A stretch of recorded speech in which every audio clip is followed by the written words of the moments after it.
Let's bring in Andy McCarthy, former federal prosecutor, about all of these things. Let's first talk about the merits. Right. What do you think on the merits of the case?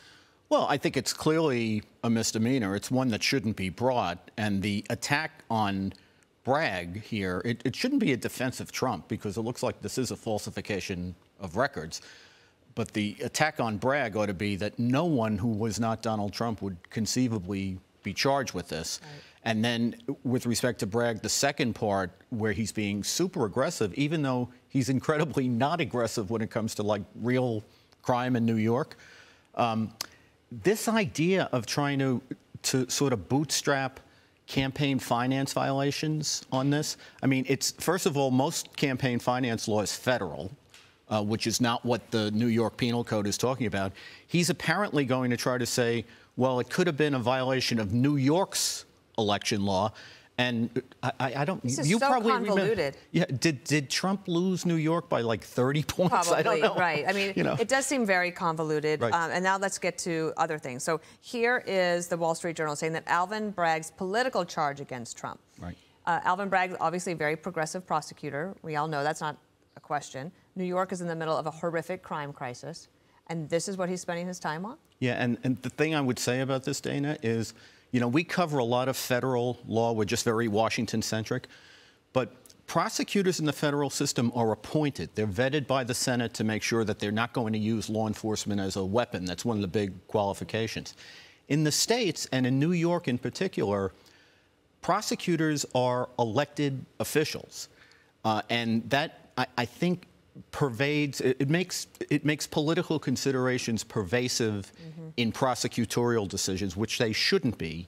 But while this is terrible law enforcement, I'd say it's atrocious law enforcement to use law enforcement power in a partisan way like this. It's probably good politics. If you want Trump to, their dream scenario is Trump wins the Republican nomination and then they kill him in the election. Yeah. So if they want to rile up his base.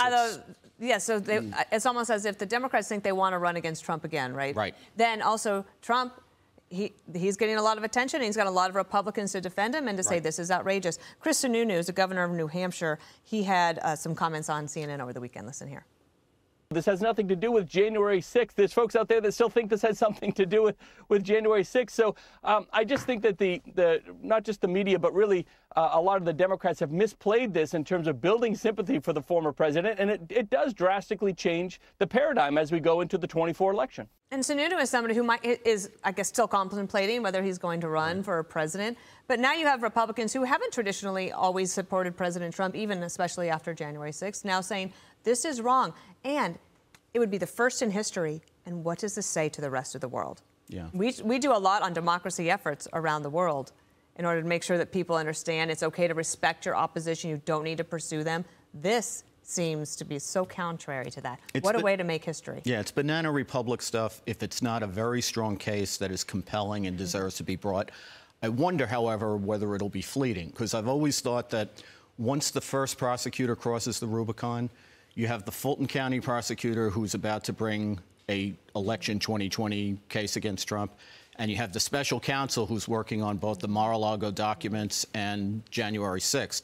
This may turn out to be, you know, it's a frenzy right now, but in the coming weeks or months, there may be more. Let me ask you one other thing. So we have the former advisor to Michael Cohen, Michael Cohen's been testifying against the president.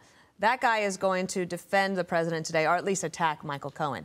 Could that testimony disrupt this idea of a possible indictment? Well, you know, it's possible. It's an off-ramp for them, for example, if it goes a particular way. But, you know, there's a lot out there about Michael Cohen already. And remember, this is a falsification of records case. The crime is in the documents. It's not going to be with the witness. Interesting. But it would be, you know, it would be good if he took a pause here and said, you know, they're going to kill Michael Cohen in front of a jury. Maybe we shouldn't do this. That would be refreshing. Well, that's why it won't happen. Oh, okay, good. You think it won't happen? Right. Oh, I think he'll be indicted. Yeah, wow, I think amazing. So. Okay, Andy McCarthy, I'm sure we'll be seeing a lot of you. Yeah. Now, here we go again. Yeah. You and me. Yeah, We always get together on these things. Right. Great to have you. That's right. I'm Steve Ducey. I'm Brian Kilmeade. And I'm Ainsley Earhart. And click here to subscribe to the Fox News YouTube page to catch our hottest interviews and most compelling analysis.